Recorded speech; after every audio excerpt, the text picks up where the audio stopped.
अस्सलाम वालेकुम वरहमतुल्लाहि वबरकातुहू। सूरत अनफाल का आगाज़ करने लगे हैं हम लोग और सबसे पहले हम इसकी मश्क के MCQs को देखेंगे। सबसे पहले MCQ है, सूरत अनफाल की कुल आयात कितनी है? 75 आयात हैं सूरत अनफाल की। उसके बाद है सूरत अनफाल नाजिल हुई। सूरत अनफाल 2 हिजरी में नाजिल हुई थी, ऑप्शन दाल है। ग़ज़वे बदर में मक्की लश्कर का सरदार कौन था? अच्छा, यहाँ पे 2 MCQs हैं। मक्की लश्कर का सरदार कौन था और तजारती काफ़िले का, इसके दोनों के जवाब में कंफ्यूज नहीं होना। मक्की लश्कर को अबू जहल क़यादत कर रहा था और तजारती काफ़िले का सरदार अबू सुफियान था, जो कि बाद में जो अगली जंग इसके बाद हमने देखी है ग़ज़वा उहद, उसमें क़यादत अबू सुफियान ने की थी, क्योंकि अबू जहल इसी जंग में मारा गया था। इसकी तफसीलात को हम ग़ज़वात में देखेंगे। ग़ज़वा बदर में काफिर जंगजुओं की तादाद कितनी थी? 1000 थी। ग़ज़वा बदर में मुसलमान मुजाहिदीन की तादाद कितनी थी? 313 थी। ग़ज़वा बदर मुसलमान और कुफर के दरमियान जंग थी, ये पहली ग़ज़वा बदर थी और दूसरी ग़ज़वा उहद थी। मक्का वालों के तजारती काफ़िले का सरदार कौन था? ये हमने देख लिया, अबू सुफियान। ग़ज़वा बदर का दूसरा नाम यौमुल फुरकान है। सूरत अनफाल में अहकाम बयान किए गए हैं जिहाद के, क्योंकि इसमें जिहाद के बारे में तफसीलात है। सूरत अनफाल में अहले मक्का को अंजाम से डराया गया है आले फ़िरौन के। ठीक है, अब शॉर्ट क्वेश्चंस को देखते हैं हम। सबसे पहला क्वेश्चन है, अनफाल यानी माल गनीमत से क्या मुराद है? तो ये पेज नंबर 95 पे जो पहला ही पेज है, इस पे बताया गया है अनफाल नफल की जमा है और नफल का मतलब होता है ज़ायद चीज़। माल गनीमत को नफल इसीलिए कहा जाता है क्योंकि वो असल मकसूद से ज़ायद है। जिहाद से मकसूद तो आखिरत का अजर और अल्लाह की रज़ा है। माल का मिलना अल्लाह ताला का फ़ज़ल और अतिया है, इसीलिए माल गनीमत को अनफाल कहा जाता है। यहाँ तक इसका हम जवाब लिखेंगे। यानी जंग हम लड़ने जाते हैं तो मकसद माल गनीमत नहीं होता, मकसद अल्लाह की रज़ा हासिल करना होता है, और अल्लाह की रज़ा के साथ साथ माल गनीमत भी जो मिलता है वो हमारे मकसद से क्योंकि ज़ायद था, तो इसलिए उसको माल गनीमत कहा जाता है। अगला क्वेश्चन ये है कि इस्लाम से पहले माल गनीमत में के बारे में क्या तसव्वुर था? ये इसी पेज पे आगे बताया गया है कि ज़हूर इस्लाम से कबल होने वाली जंगों में ये ख्याल किया जाता था कि मैदान जंग में जो माल जिसके हाथ आ गया वो उसी की मलकियत है। इस ज़माने में लोग माल और दौलत के हसूल के लिए भी जंगों में शरीक होते थे।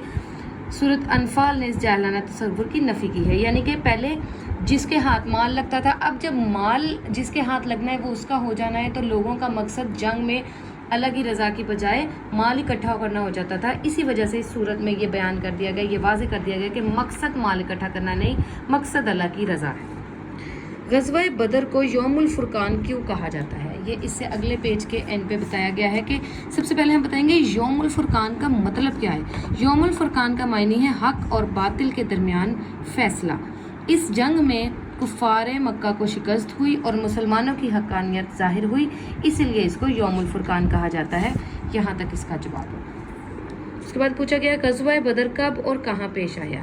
ये पहले पेज पे बताया गया कि सूरत अनफाल 2 हिजरी के लगभग मदीना मुनव्वरा में ग़ज़वा बदर के बाद नाज़िल हुई। तो यानी इसे हमें पता चला ग़ज़वा बदर 2 हिजरी में हुआ, और क्योंकि बदर ग़ज़वा का नाम अमूमन जगह के नाम से होता है, तो ये बदर के मकाम पे 2 हिजरी में यह ग़ज़वा पेश आया।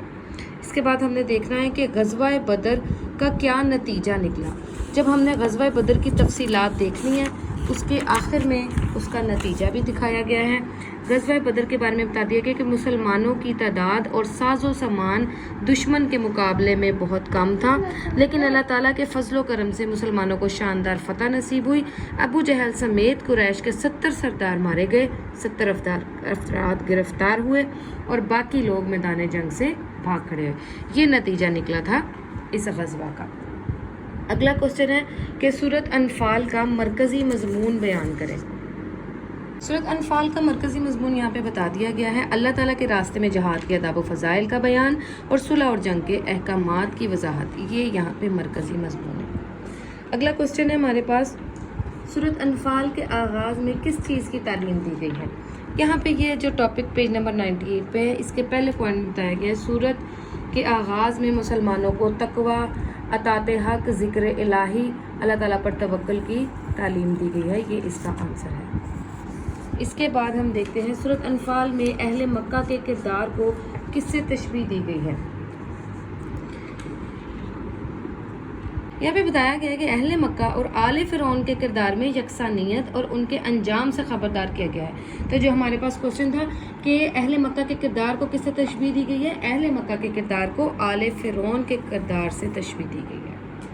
इसके बाद अब आ गया हमारे पास आखिरी दो क्वेश्चन क्योंकि इल्मी और अमली नुकात में से हैं, वहीं पे हम देख लेंगे। माल और औलाद मोहब्बत फितना कब बनती है? माल और औलाद की मोहब्बत हद से ज़्यादा बढ़ जाना फितने का बायस बनती है। और ये इसकी ये पॉइंट नंबर 3 है। अगर इंसान माल से बहुत मोहब्बत करता है तो वो माल के हसूल के लिए जायज़ नाजायज़ हर तरह के ज़राए इख्तियार करता है। इसी तरह औलाद की मोहब्बत जब हद से बढ़ती है तो वो उसके फ्यूचर प्लानिंग के लिए, उसकी आसानियों के लिए हलाल हराम हर तरह के तरीके से कमाता है। इसी वजह से ये माल और औलाद उसके लिए फितने का बायस बनती है। सूरत अनफाल की रोशनी में सच्चे ईमान वाले कौन हैं? ये लास्ट क्वेश्चन है। ये पॉइंट नंबर 8 है इल्मी और अमली नुकात। सच्चे ईमान वाले वो हैं जो अल्लाह ताला की राह में हिजरत और उसकी राह में जिहाद करते हैं, आपस में खैर ख्वाही और ज़रूरत के वक़्त एक दूसरे की मदद करते हैं। यहाँ तक हमने एक्सरसाइज के शॉर्ट क्वेश्चंस को भी देख लिया और MCQs को भी देख लिया। इंशाल्लाह अगली वीडियो में हम आखिरी चैप्टर सूरत तौबा के साथ हाज़िर होंगे। तो इस चैनल को शेयर कीजिएगा, लाइक कीजिएगा, सब्सक्राइब कीजिएगा। मिलते हैं नेक्स्ट वीडियो में। अल्लाह हाफ़िज़।